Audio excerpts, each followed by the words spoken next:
All right, so that brings us to Hume. Before we get to what he actually says in the book, I'm going to introduce a little bit of terminology that'll help things go a little faster. So we've got determinism. We've got the three different characterizations of determinism I've given. They're not actually quite equivalent. People at various times have thought they're equivalent. They're not exactly equivalent, but for our purposes, they're good enough. So the question is, what is the relationship between determinism and free will? Where free will is itself difficult to define, but you could think of free will as just what we think we have because we're in control of our own behavior, right? That there's some kind of ability that human beings, and maybe other things too, but human beings have to control what we do that, say, rocks don't have to control what they do, right? Or plants don't have to control what they do, but maybe like human beings do, maybe like dolphins and chimps do. They're pretty smart, who knows? But the idea is our actions are the result of our decisions, and further, our decisions seem like they can go more than one way. Right? But when we're faced with a choice, we can legitimately choose one way or another. We can't do both, certainly, but we can do either. It seems like there's a conflict there. Okay. But not everyone has thought that there is such a conflict. Like I said in the previous video, there are lots of rationalists who tend to be forced into determinism, some of whom conclude that because of that we don't have free will. Right, so let's name a position here. Let's zoom out a little bit. So we've got one position, which we could say is the position that determinism is true and there's no free will. This position we can call, or has often been called, hard determinism.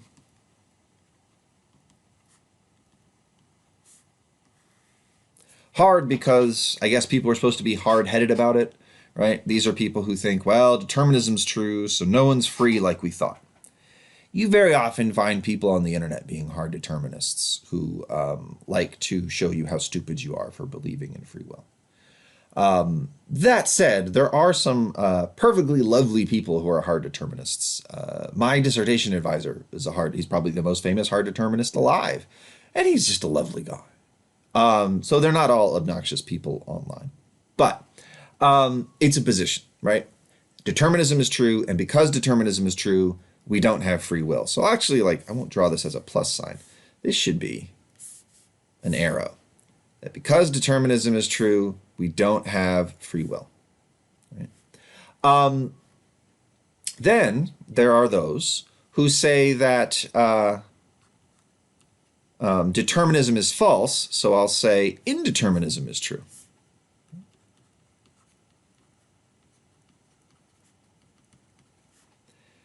Indeterminism is true, and because indeterminism is true, we have free will. These people are often called libertarians. Now that's a little confusing because libertarian is the name of a political party, it's the name of a political ideology. The political ideology, libertarianism, I'm going to rewrite the word libertarianism, or libertarians here because I wrote so horribly. The political ideology, libertarianism, has little to nothing to do with the position in the free will debate called libertarianism. There are, of course, some people who are libertarians in both contexts, but most aren't. All right, so you have hard determinism and libertarianism. Now, what these views have in common, for all that they disagree, right? I mean, so they disagree about both points. Hard determinists believe in determinism. Libertarians don't. Hard determinists believe we don't have free will. Libertarians think we do. But what they agree about is that determinism is incompatible with free will. So that if determinism were true, we wouldn't have free will. So we can say that they're both, I'll change color a little bit, both what we call incompatibilists. Because they both believe that if determinism were true, free will would be impossible. Okay. So what's the alternative to incompatibilism? Well, here we go. The alternative is neat enough, a view called compatibilism. Compatibilism just says, no, we can have determinism and free will. There's no conflict there. Now, typically, it's often said there's just one way to be a compatibilist. Compatibilists believe in determinism and they believe in free will. So, determinism and free will. Now, it is open for a compatibilist to deny free will. There actually have been some people like this. There are indeterminists, people who believe in indeterminism and no free will. That's a possible position. It's not a very common position. So we'll call, for simplicity's sake, even though it's not quite accurate, we'll just call the people who believe in determinism and free will compatibilists. And the people who say that's impossible, incompatibilists. And if you're an incompatibilist, you then have to decide, is determinism true or is it not true? If it is true and you're an incompatibilist, you're stuck not believing in free will. If you're an incompatibilist, however, who doesn't think determinism is true, then it's open to you to believe in free will. Now, it gets a lot more complicated than that, because what most libertarians think is, well, determinism has to be false in certain ways. Like, not any way of having determinism be false will work. But to keep it simple for now, let's say we have three positions we're looking at. We have compatibilism, hard determinism, and libertarianism. What's Hume? Hume is a compatibilist. Hume believes in determinism and free will. And it might surprise you to find out that nowadays, most philosophers who look at this stuff, most philosophers who study free will, are compatibilists. The numbers aren't quite as overwhelming as they used to be. So like 30 years ago, in the 1980s, late 1980s, early 1990s, probably something like 90% of philosophers were compatibilists. It's an absurd number. And it's starting to go down, that number. People are not as convinced as they used to be. But it's been true in the English-speaking world really ever since Hume. Even really a little bit before Hume, I think. But really, certainly ever since Hume, that most people are just like, yeah, compatibilism. It's cool. And that's not all entirely because of Hume, but Hume does have probably the most influential compatibilist argument ever. So what is that argument? All right, so what is Hume's argument for compatibilism? Let's go back to determinism. How can you accept determinism if and still believe in free will? Well, let's focus on that last definition I gave. Every event has a cause, and causes necessitate their effects.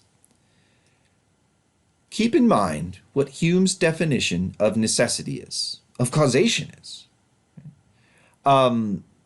Hume thinks when X causes Y, when we say X causes Y, here's all we mean. We mean that every time X happens, Y always happens afterwards, and that we've come to expect that Y will happen given that X happens. And that's it. And so what Hume thinks is, well, we know, right, that every event has a cause. If we think that any time something happens, there must be something that happened before it that always is followed by the thing in question. So for any Y, right, if we think every event has a cause, then for any Y, we think there's just some X out there that happens before it, and that X is always followed by Y.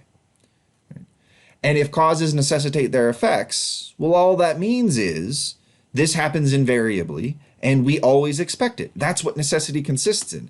Necessity consists in the fact that every time we've observed X, we've then observed Y, and on that basis, we now expect Y. Right? So he just asks, well, is that what human beings are like? Right? And his answer is yes. That's exactly what human beings are like. Right? Human beings have regularities in their behavior. In fact, he thinks society just wouldn't function if they didn't. We can predict how people will behave. Right? Now, we can't predict it with the kind of scientific certainty that we do things like the motion of the planets around the sun, right? To use an example Hume would have been familiar with. But Hume just thinks that's because it's more complicated what's going on in human beings' minds, and we don't know as much about how human minds work yet. But he thinks if you really admit it to yourself, and this is what's going on for the most part in part 1 of the chapter on liberty and necessity. So let's take a look at that. Right. So part 2 starts on page 48. Part 1 starts, well, part 1's extra long. Part 1 starts up here at 40. And most of what he's discussing, most of what he's trying to convince you of, is that it's true, or at least we think it's true, we assume it's true, that whenever somebody does something, they have a reason, and that they did it because of the reason. Right? So like, if somebody comes up to you and hits you in the face, right? We don't think, well, that's odd. Someone just randomly hit me in the face. There must be no explanation for it. No, we assume that, like, did I do something to anger that person? Is the person trying to steal my money? Right? We think there must be some reason for what they do, and we start looking for it immediately. Right? And we think that under similar situations, people will behave the same way. Right? Like, we don't ever sit there and wonder, as we order our food, whether the waiter is going to come back and set the table on fire, right? We think, no, I'm paying the waiter to take my order. I'm paying the chef to cook the food. I'm paying the waiter to bring the food back out. I'm paying them to do all these things. And when you pay people to do things, normally, most of the time, they're going to do them. Now, of course, sometimes they won't. Right? Sometimes the waiter is like super depressed and they come back and they're just like, I threw your food out because I'm tired of being a waiter. You're like, oh, man. But there'll be an explanation for it. Right?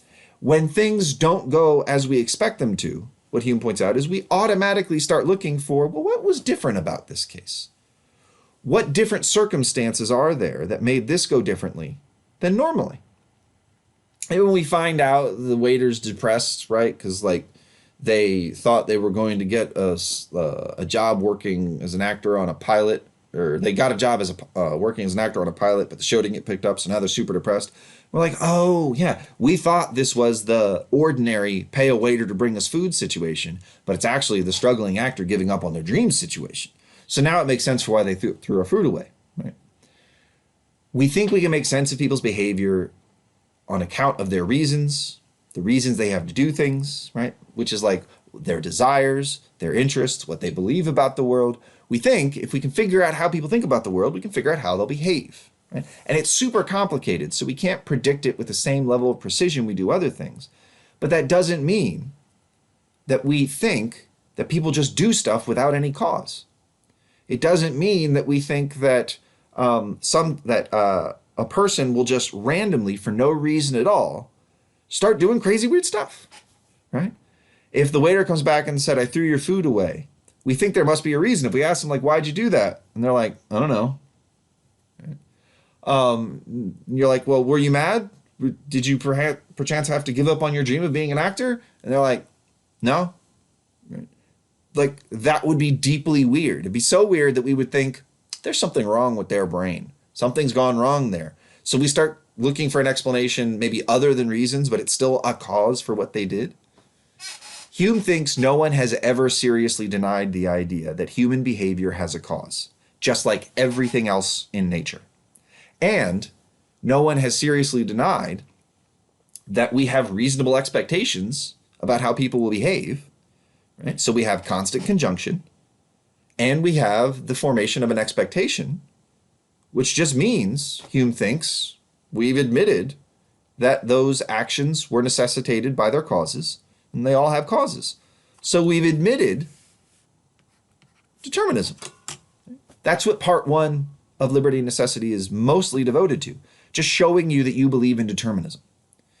And then Hume's going to say, now you didn't think you were committed to determinism because you have this idea that in addition to constant conjunction, in addition to X always being followed by Y, and expectation, in addition to the expectation that Y will follow X because of the past constant conjunction, Hume thinks you mistakenly believe there's some extra element, that extra element of X making Y happen or forcing Y to happen. And Hume's just like, I've showed you that there's nothing there, right? There's no third element. The only thing that's involved is constant conjunction and the development on our part of an expectation, right? The habitual expectation that the same thing will happen this time that happened all the other times. And once you realize that, once you realize it's just the constant conjunction and expectation, he thinks no one will be willing to deny any longer that every human action has a cause and the cause necessitated the effect.